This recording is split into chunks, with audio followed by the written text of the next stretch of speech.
Bonjour et bienvenue dans cette capsule dans laquelle on va commencer et présenter la première partie de l'ergothérapie. L'ergothérapie est une profession de santé qui s'intéresse à l'évaluation, à la réadaptation et au traitement des personnes souffrant des handicaps moteurs ou psychomoteurs, dont le but est de préserver ou développer leur indépendance et leur autonomie nécessaires à la vie quotidienne, familiale et professionnelle.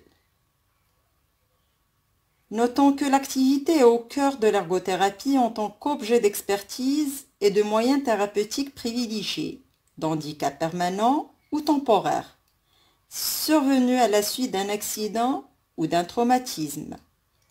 Notons que les enfants atteints de retard de développement ou de troubles psychomoteurs, mais aussi les personnes âgées ayant des troubles moteurs peuvent avoir recours à un ergothérapeute.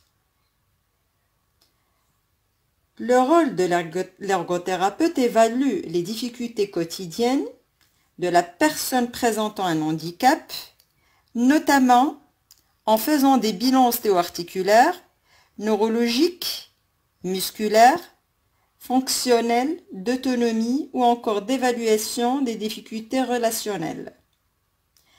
Il s'intéresse aussi à l'environnement dans lequel évolue son patient. Il peut proposer certains aménagements et des exercices de réadaptation. Il organise par exemple des activités d'artisanat, de jeu, d'expression, de loisirs, de vie quotidienne ou de travail pour permettre une rééducation sensorimotrice, une rééducation des repères temporaux spatiaux, le maintien des capacités fonctionnelles et relationnelles, prévenir les aggravations, adapter aux gestes professionnels ou de la vie courante, la transformation d'un mouvement en geste fonctionnel, ou encore la restauration des capacités de relation et de création.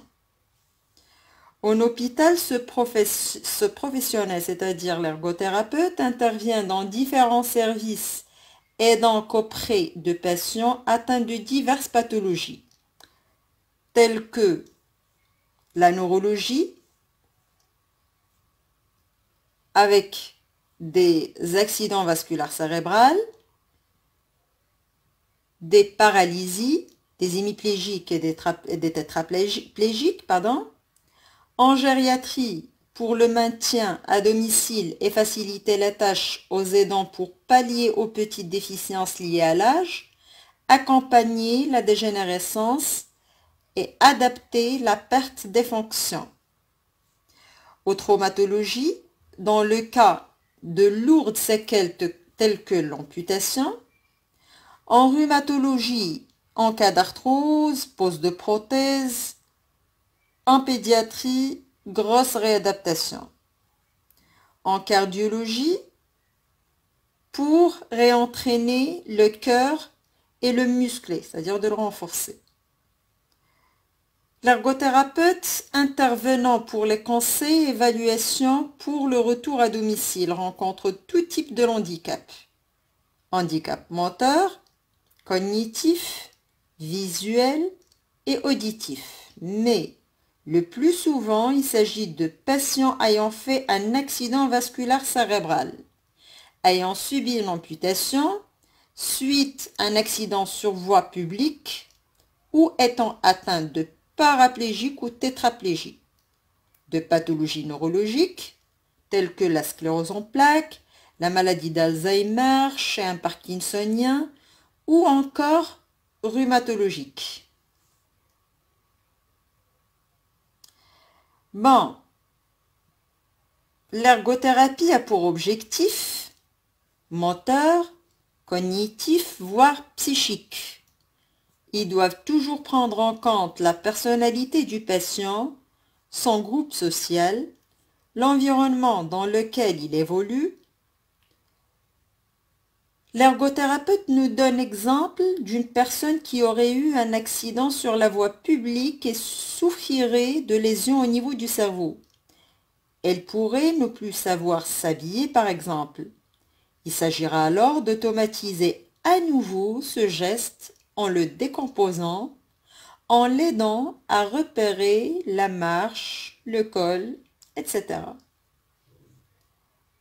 Peut également venir en aide à des patients qui auraient fait une tentative de suicide et qui n'auraient plus le goût de vivre.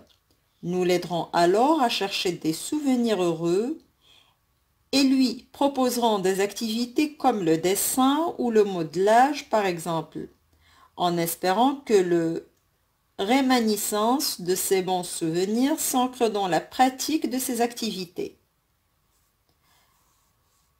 Les séances d'ergothérapie peuvent durer de 15 minutes, par exemple pour un patient qui ne peut pas tenir son attention trop longtemps.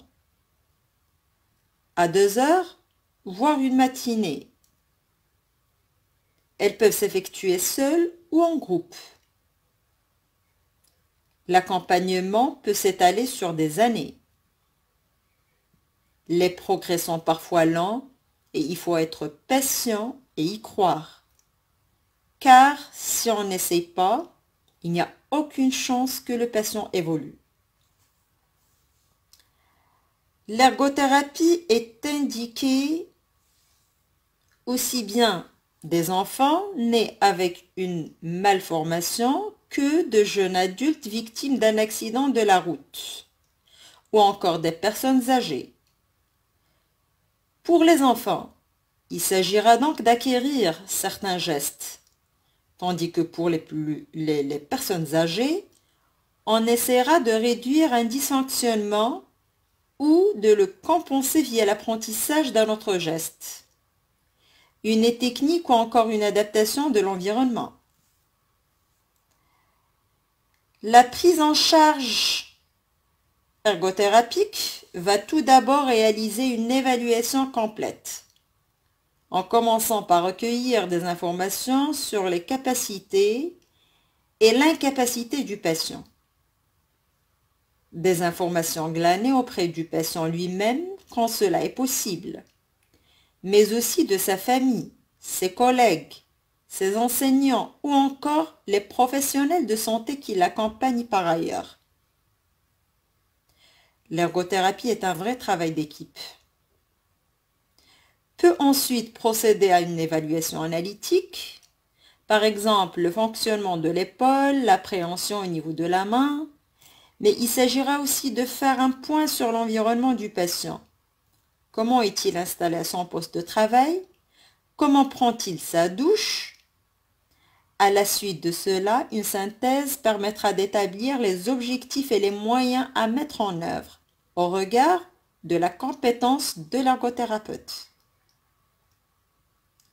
Ce dernier participera à la rééducation du patient en partenariat avec d'autres professionnels comme des kinésithérapeutes, des orthophonistes et des physiothérapeutes et des psychomotriciens, des médecins aussi, des infirmiers, des psychologues et des travailleurs sociaux.